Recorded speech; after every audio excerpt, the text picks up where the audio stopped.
The show begins in Spain, where our protagonist, Max, tells the story of how he met his love, and, when they were both children, they used to spend all their time together, and Max tells about how and was always there when he first had experiences. In their teens, they collected their courage and even shared the news with their families. It was going well until one day Max was driving drunk with Anne when they had a tragic accident, and passed away while Max ended up in jail at the age of 19 for involuntary manslaughter. Being the son of a billionaire, Max was an easy target of the other prisoners who started tormenting him. Initially, he was paying them with the money his grandmother had hidden in the books she had given him, by bribing officials. Soon, however, the money failed to protect him and Max was still being abused and beaten. One day, the prisoners even put him in an industrial washing machine and left him there for an hour. Finally, when he was able to get out, Max believed he was going to die, but he did not. At that very moment, he knew that his life couldn't be any worse than this. So, rising, he joked about himself and the prisoners laughed for him. Following that, Max started to pay attention to his strength and became the toughest fighter in prison, gaining the respect of all. In the present day, Max is finally content in prison until one day he is informed that he is being released for good behavior. After being released, he is picked up by his father, Rafa. However, Max isn't pleased to see him, and he has a strong grudge against him. Max doesn't want to go with him, so Rafa explains that he was the one who requested his release and reveals that World War II is about to break out. So,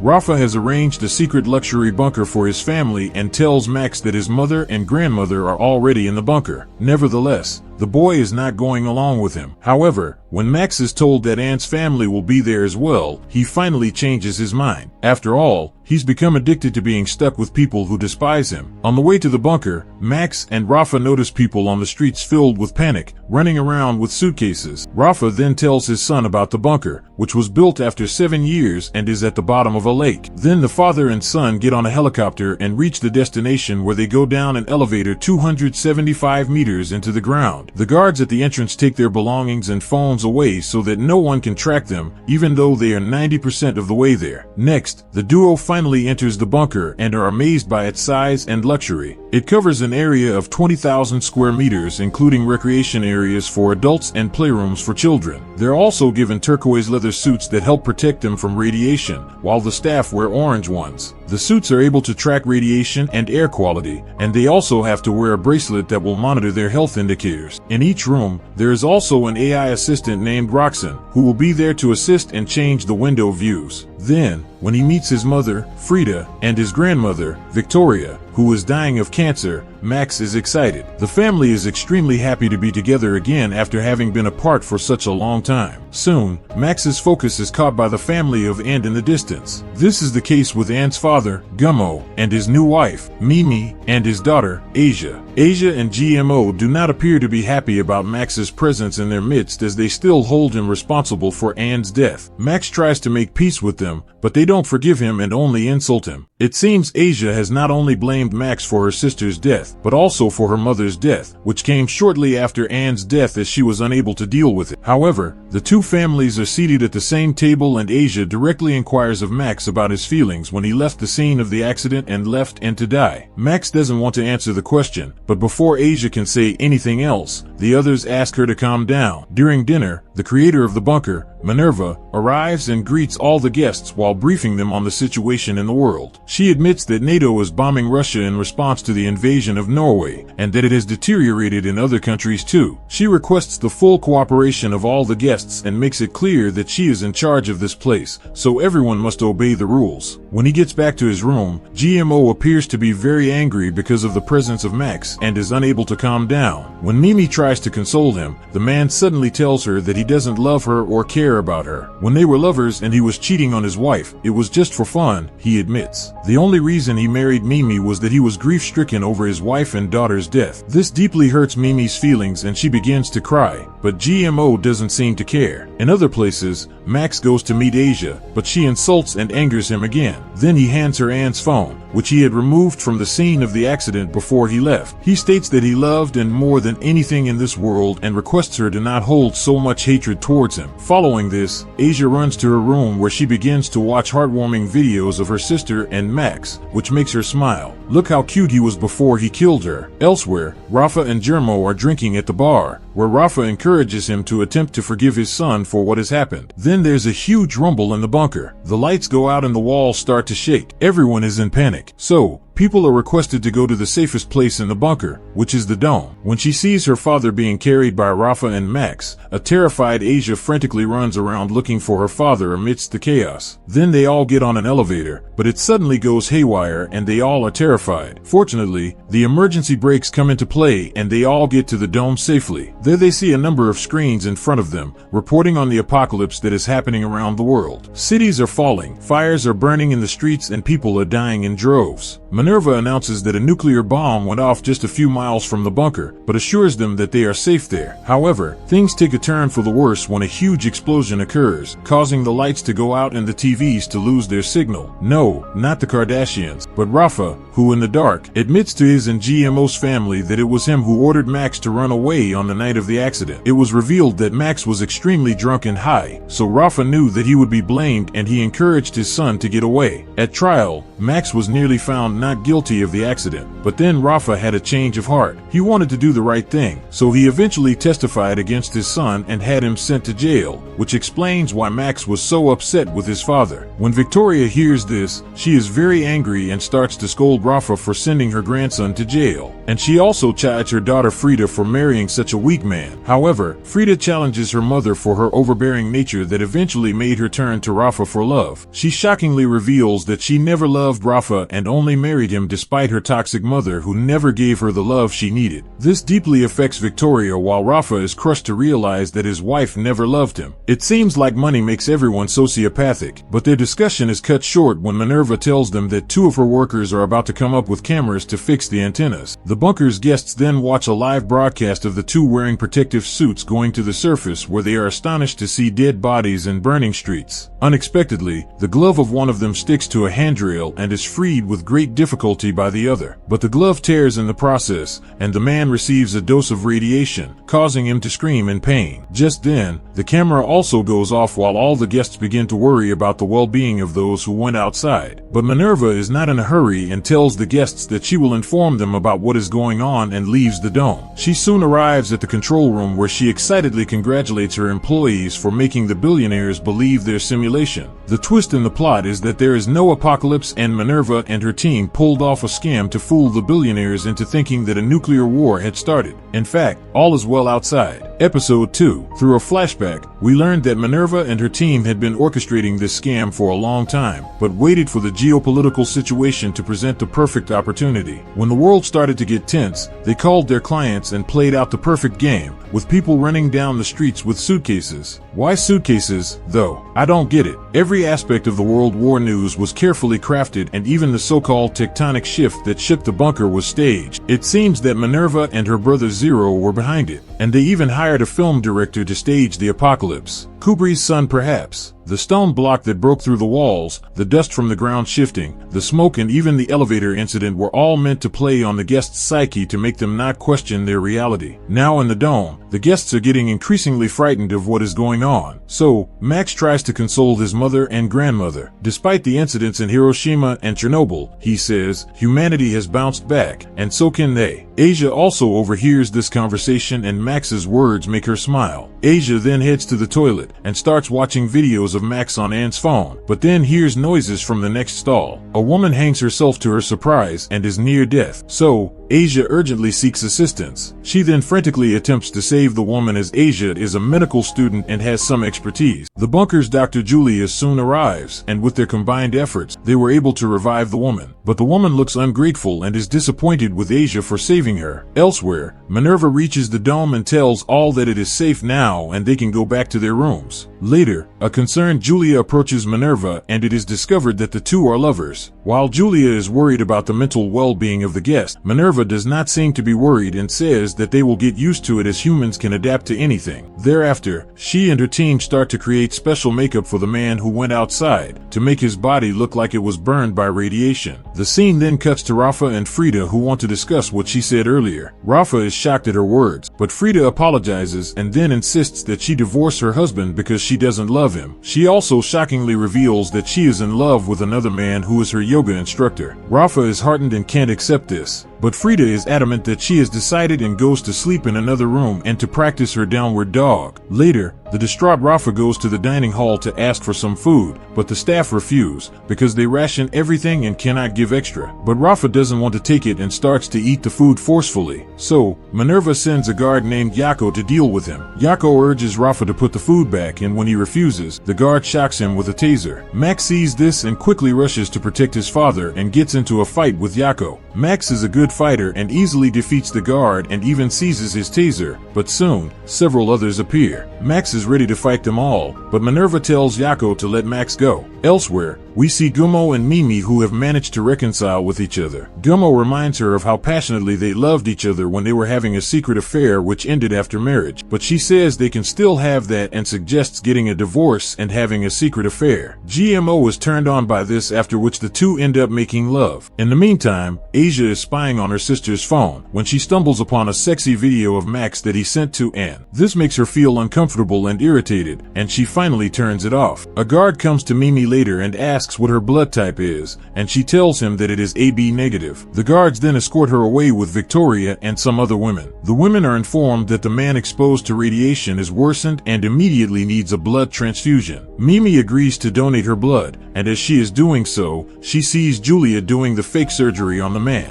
The man is in a terrible condition and Mimi is shaken up and almost has a panic attack. Once out of the infirmary, Mimi and the other women explain to the guests the terrible condition of the man whose skin looks like it's been burned and who is barely alive. This frightens the guests even more, which is exactly what the scammers wanted to do to instill fear in the people. The staged performance, however, has a devastating effect on Julia and she does start to have panic attacks. Minerva comes to her and attempts to kiss her, but Julia refuses to let her do so, as she says that she is not a doctor to fool people like her. She is distressed by people's suffering and regrets having joined this project. She wants to go away and she promises not to tell anyone the plan, but Minerva knows that she will easily fold if the authorities interrogate her. Meanwhile, Zero, Minerva's brother, watches it all from the control room and fumes with rage. Julia threatens to tell the guests all about it if Minerva will not let her go, and there is a big argument. Zero interrupts their argument with some pills to ease Julia's anxiety, but she angrily throws the medication aside, saying that she is his doctor and not the other way around. Then, in a shocking turn, Zero suddenly throws Julia off the railing and slits her throat, and Minerva screams in horror. Episode 3. The scene then takes us back to the past, where Minerva is seen telling her team about the story of Gummo, who was born into a wealthy family. He inherited and grew a business empire, directing 64 companies at the age of 20 and emerging as a strong power. It seems he would never notice if he lost 1% of his fortune. If the same 1% was turned into cash, however, it would fill 4 large trucks. Minerva then tells her team how she despises the rich and how the American dream is a lie. So, when she realized that she can't fight capitalism alone, she decided to join it and she was going to rob billionaires. Today, Minerva is visited by her staff, who have just found Julia's body and are shocked. They have lots of questions. So Zero says the CCTV footage shows the woman had a panic attack before jumping from the railing to take her own life. But the other members are not convinced and want to see the recording. Zero then shows them the CCTV footage where Julia is seen jumping off the railing by herself. The team members know that the video is fake, but they don't realize it and choose to believe it is true.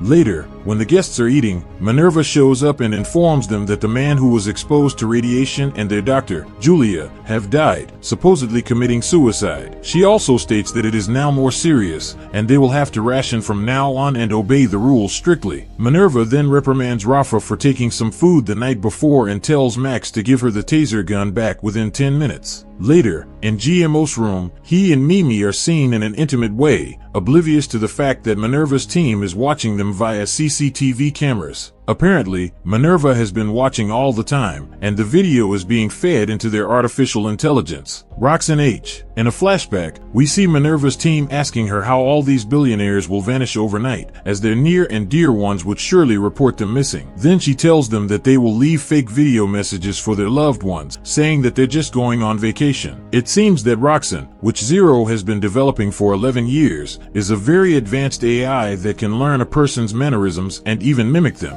Therefore, even if someone calls the guests on their cell phones, Roxanne will answer and convincingly pretend to be that person. GMO is receiving multiple calls and texts from his business partner, Oswaldo, who says it's an emergency. Then Roxanne sends a message on behalf of the billionaire, stating that he is too busy to respond and is vacationing in the Philippines. In other scenes, Frida is seen talking to her mother, Victoria, who tells her that she has a crush on Mimi and wants to pursue her. Frida is disgusted since Mimi is much younger than her and is a straight married woman. She tells her mother to concentrate on her cancer and not on a young woman, but Victoria says she just wants to have fun. I'm not sure my old friend Epstein would have judged me like this. In the meantime, we see Max playing basketball by himself. Minerva is enraged that he has yet to return the taser gun, watching him on the cameras. So, she sends Yako to get it. She is also constantly haunted by memories of Julia, so she takes her brother aside to talk. Zero apologizes for what he did, claiming that he didn't mean to push Julia and that it was an accident. He tells her he's now on his medication and his mental health is stable. Zero asks her whether she wants him to be taken off the projects, but she tells him that she does not. Then, as Max is playing basketball, Yako approaches him and demands that he give him the taser gun, but Max refuses and challenges him to fight. Minerva tries to stop Yako from doing it, but the angry guard doesn't listen and has a big fight with Max, who ends up punching him in the head and knocking him out, leaving his earpiece out. Asia then comes in and is shocked to find a bloody Max standing over Yako's body. Episode 4. A few seconds later, a few staff members come over and rush Yako to the infirmary while Asia walks up to Max and asks what happened. Max is disgusted with himself and is afraid that he might have killed the man. Asia then examines the wound on his head and says that he needs stitches. She also observes that his shoulder is dislocated and begins to put it back in place. Meanwhile, Minerva and her colleagues begin to worry as Yako's condition deteriorates quickly and they don't know what to do with him when Julia, the only doctor, is now missing. Someone proposes to take him to a hospital or even calls a doctor. However, Minerva is not willing to take that risk when there is no other option. She seeks help from Asia as she has some medical knowledge. Although Asia has not yet completed medical school, she agrees to step in. Asia observes that after looking at Yako, his pulse is fading and his breathing is becoming more difficult, causing his blood oxygen level to drop to dangerous levels. She gives him an injection, and soon after, Yako regains consciousness, causing everyone to breathe a sigh of relief. Meanwhile, Osvaldo sends a video message to Gummo's phone, urgently asking him to call back as he has the biggest news of his life to share. This places the scammers in a difficult position as they realize Oswaldo is determined and won't stop calling. Then the scene shifts to a group therapy session with the guests and Rafa vents his frustration with his wife leaving him. He says that these days he only talks to Roxanne, who is his only friend. Upon hearing this, Germo reassures him that he is not alone and that he has him as a friend.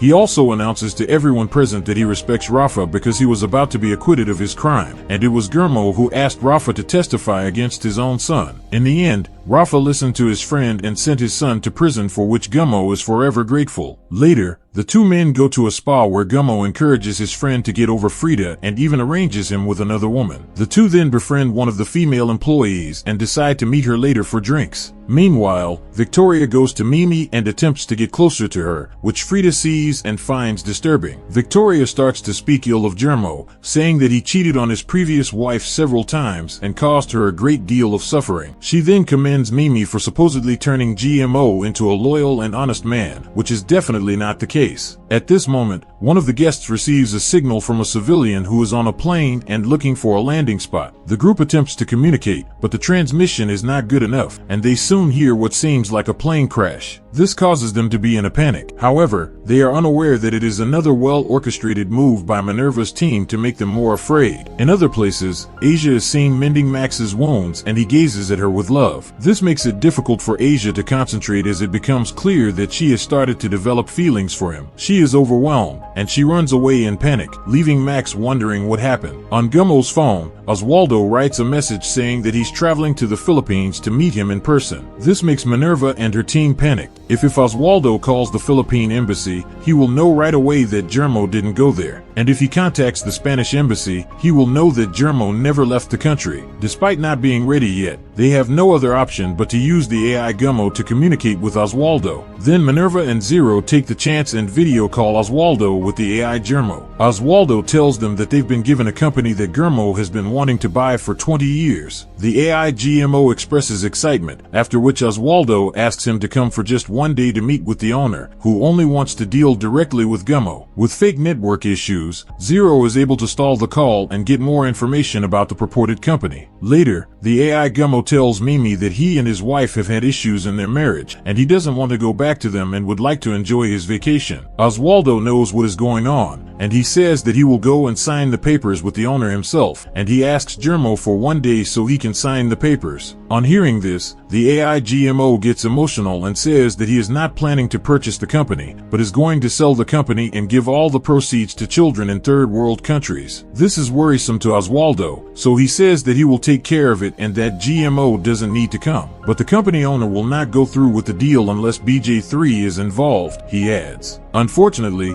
Roxanne doesn't know what BJ3 is, since despite observing Germo 24/7, the man has never mentioned it during his time in the bunker. The AI GMO is unable to respond, so the team quickly makes up fake technical problems and ends the call. But they know that they can't leave it this way and need to learn about BJ3 before Oswaldo calls again. Meanwhile, Max heads to Asia and asks her why she left so quickly while he was being stitched up. She starts calling him a monster, saying she can't stand looking at him. He ruined her family, but it's obvious that this is just a cover and inside she's battling with her feelings and wants to kiss him. However, Max is deeply hurt by her words while Asia walks away in tears. Subscribe to watch more videos like this. Leave a comment about your favorite movie and we will make it next. Thanks for watching.